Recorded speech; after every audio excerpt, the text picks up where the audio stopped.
بسم اللہ الرحمن الرحیم۔ رسول اللہ صلی اللہ علیہ وسلم نے فرمایا، اللہ تعالیٰ جنت کو جنت میں داخل کرے گا اور اہل جہنم کو جہنم میں داخل کرے گا۔ پھر ان کے درمیان ایک اعلان کرنے والا کھڑا ہو کر اعلان کرے گا، اے اہل جنت اب موت نہیں ہے، اور اے اہل دوزخ اب موت نہیں ہے، ہر شخص جہاں ہے وہیں ہمیشہ رہنے والا ہے۔ رسول اللہ صلی اللہ علیہ وسلم نے فرمایا، جب جنت والے جنت میں اور جہنم والے جہنم میں چلے جائیں گے تو موت کو لایا جائے گا اور اس کو جنت اور دوزخ کے درمیان کھڑا کیا جائے گا، پھر اسے ذبح کر دیا جائے گا۔ پھر اعلان کرنے والا اعلان کرے گا، اے جنت والو اب موت نہیں ہے، اور اے جہنم والو اب موت نہیں ہے۔ اہل جنت کو اپنی خوشی پر مزید خوشی حاصل ہو جائے گی اور جہنم والوں کو اپنے غم پر مزید غم لاحق ہوگا۔ صحیح مسلم حدیث نمبر 7184۔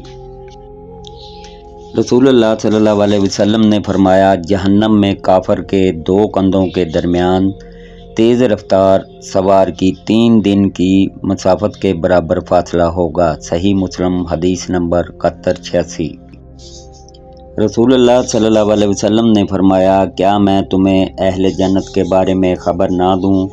انہوں صحابہ نے عرض کی، کیوں نہیں؟ آپ صلی اللہ علیہ وسلم نے فرمایا، ہر کمزور اور جسے کمزور سمجھا جاتا ہے، مگر ایسا کہ اگر کسی معاملے میں اللہ پر قسم کھا لے تو وہ اس کی قسم پوری کر دے۔ پھر آپ صلی اللہ علیہ وسلم نے فرمایا، کیا میں تمہیں اہل جہنم کے بارے میں خبر نہ دوں؟ لوگوں نے کہا، کیوں نہیں؟ آپ نے فرمایا، ہر اجڑ مال اکٹھا کرنے والا، اسے خرچ نہ کرنے والا، تکبر اختیار کرنے والا۔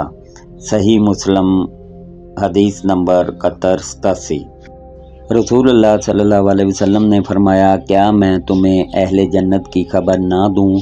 ہر کمزور جسے کمزور اور لاچار سمجھا جاتا ہے، لیکن ایسا کہ اگر اللہ پر اعتماد کرتے ہوئے قسم کھا لے تو وہ اسے پوری کر دے۔ کیا میں تمہیں اہل جہنم کے بارے میں خبر نہ دوں؟